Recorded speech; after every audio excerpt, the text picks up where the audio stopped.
tā kā mums priekšā ir prezidentu vēlēšanas, tad, protams, arī katram ir savs viedoklis par to, kādu mēs prezidentu sagaidām. Un pirmkārt mēs sagaidām, lai viņš noteikti būtu nevis tikai ar mērķi kļūt par prezidentu un šādi apliecināt sevi, bet lai viņš būtu ar harizmu, tāds, kurš ir pārliecināts par sevi un ar savu pārliecību noteikti varētu arī paņemt līdz visus pārējos. Būt par prezidentu ir katra menedžera izaicinājums.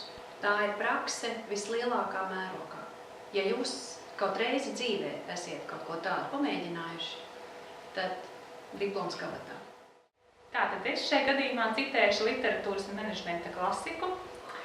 Ir teikts, ka visi nosaka noformējums un distanci. Un tad tas, ko es gribētu redzēt, ko es domāju arī studenti gribētu redzēt un ko es novēlu jaunajam prezidentam, kad ir jābūt redzamam, tas nozīmē jābūt noformējumam un jābūt pareizai saprātīgai distancei, pieejamam studentiem tad, kad vajag, un rezervētam varbūt ar tādu autoritāti un harismu, tad, kad studentiem varbūt pa lieku ir runāšana ar studentiem un ar prezidentu.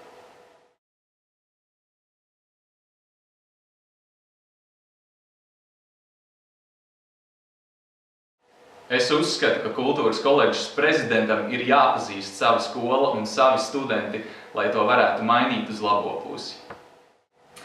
Uzskatu, ka kultūras koledžas studentu pašpārvaldes prezidentam vajadzētu būt kreatīvam, tādam, kas jau iepriekš ir darbojies un ņēmis dalību koledžas veidotajos pasākumos.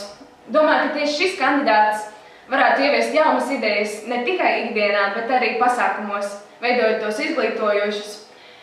Jau pagājušā gadā sevi pierādījis koledžā ir kā interesantu, atraktīvu studentu, kas ir idejām pilns un darboties gribošs. Izdomā, iedvesmo un realizē. Viņš ir vienkāršs, un prezidentam ir jābūt tādam. Viņš ir tas cilvēks, kas draugus neatstāja nelaimē, dalās ar savām idejām, domām un palīdz īstenot mazās ieceres par kvalitatīviem darbiem. Viņš ir tas cilvēks, uz kuru var paļauties vienmēr un visur. Studentu teātra braucienos uz Berlīni un uz Pozitīvus viņš pierādīja, ka spēj būt lielisks komandas biedrs un līderis. Viņš noteikti nemeklē vietu, kur pašapliecināties, bet gan veidu, kā padarīt koledžnieku ikdienu aizraujošāku.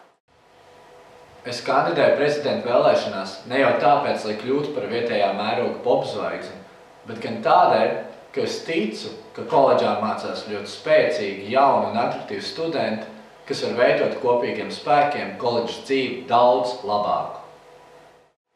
Viņš ir cilvēks, kam rodas idejas un kas spēj tās realizēt. Kā piemērs tam ir Gaismas pilsētas izstāde.